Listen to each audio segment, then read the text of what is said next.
আপনি কি জানেন ভিডিওতে যে লাল ফলটি দেখছেন সেটি আসলে কি? অনেকে এটিকে বিভিন্ন ফল বলে থাকে, কিন্তু সত্যিটা একটু ভিন্ন।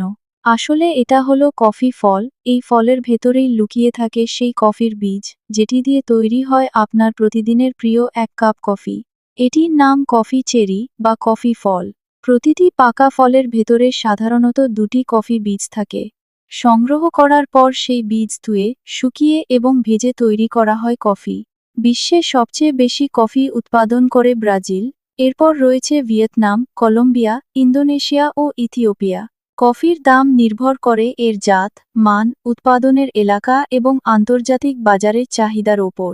তাই সব কফির দাম এক নয়। ভাবতে অবাক লাগে, গাছের এই ছোট্ট লাল ফল থেকেই শুরু হয় বিশ্বের কোটি কোটি মানুষের প্রতিদিনের এক কাপ কফির গল্প।